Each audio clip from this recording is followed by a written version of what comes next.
Welcome to Geetamrit. Bhagavad Gita में जीवन के मूल प्रश्नों का उत्तर मिलता है। मैं कौन हूँ? आत्मा क्या है? आत्मा का स्वरूप कैसा है? गीतामृत में इन्हीं विषयों का वर्णन सरल शब्दों में। Gita is eternal science and researching Gita we get अमृत। अहम ब्रह्मास्मि, मैं आत्मा हूँ। पिछले सेशन में चर्चा की थी अध्याय 14 श्लोक 26 एवं 27। आज की चर्चा का विषय है अध्याय 14 का सारांश।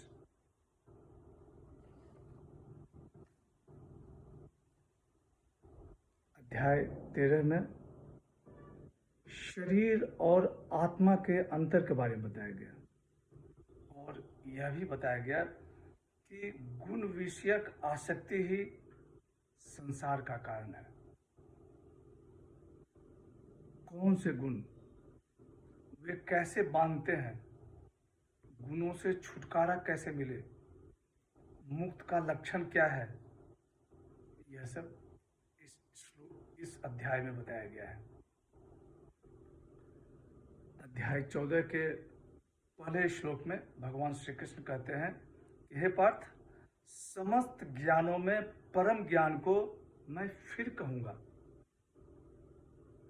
यह ज्ञान परमात्मा की प्राप्ति का है, इसीलिए यह परम ज्ञान है। अध्याय का शीर्षक है गुण त्रय विभाग योग। त्रय गुण, सत्व, रज और तम, इन तीनों गुणों का मिश्रण हमारे व्यक्तित्व के स्वरूप का निर्धारण करता है। प्रकृति से उत्पन्न होने वाले सत्व, रज और तम, ये तीनों गुण अविनाशी आत्मा को बांधते हैं। इन तीनों में सत्वगुण प्रकाशक है, ज्ञान वाला है। वह सुख और ज्ञान से देही को बांधता है। रजोगुण तृष्णा और आसक्ति पैदा करता है। वह कर्मों की आसक्ति से देही को बांधता है। तमोगुण अज्ञान से उत्पन्न होता है।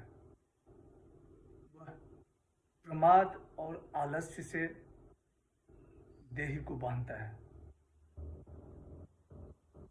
सत्य गुण के बढ़ने पर बोध शक्ति उत्पन्न होती है। रजोगुण के बढ़ने पर लोभ, अशांति, स्पृहा उत्पन्न होती है। तमोगुण के बढ़ने पर प्रमाद, मोह, आलस्य उत्पन्न होता है।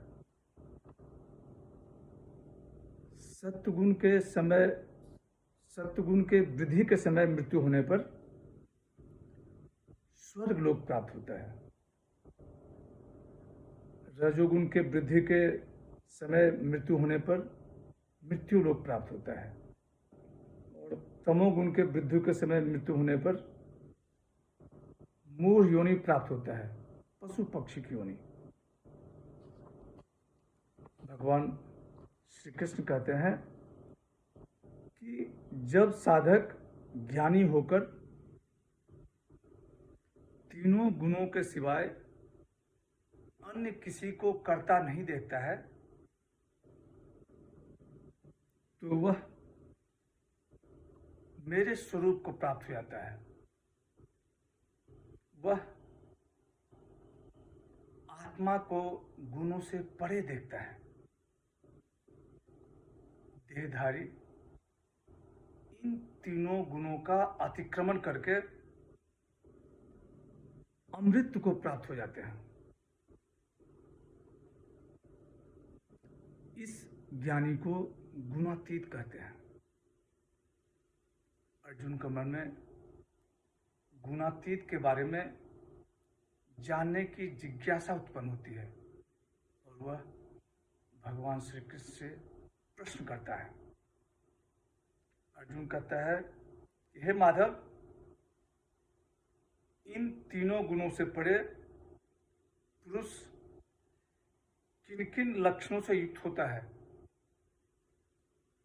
इसके आचरण कैसे होते हैं और इन तीनों गुणों का अतिक्रमण कैसे किया जाता है।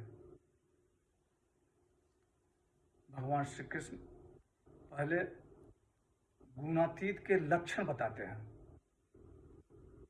भगवान श्री कृष्ण कहते हैं कि इन तीनों के प्रवृत्त होने पर भी गुणातीत द्वेष नहीं करते और निवृत्त होने पर इनकी इच्छा नहीं करते।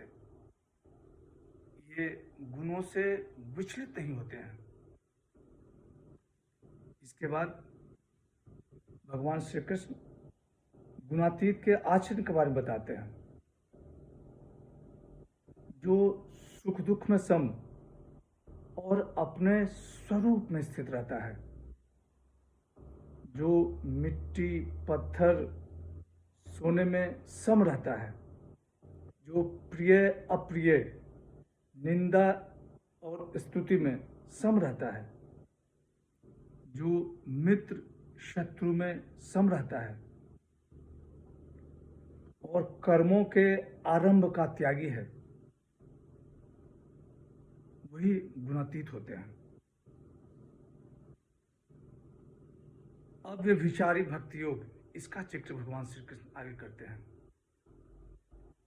बिना विचलित हुए भक्ति, बिना विचलित हुए भगवान का भजन, यही भक्ति है और यही योग है।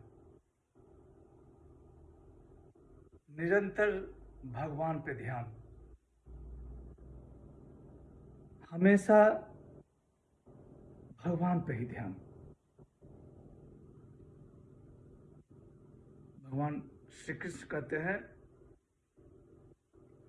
कि जो मनुष्य अव्यभिचारी भक्ति योग के द्वारा मेरी उपासना करता है,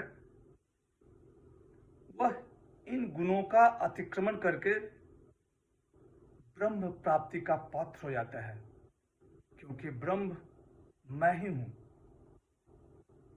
आज की चर्चा यहीं समाप्त करते हैं। अगले सेशन में नए अध्याय पर चलेंगे।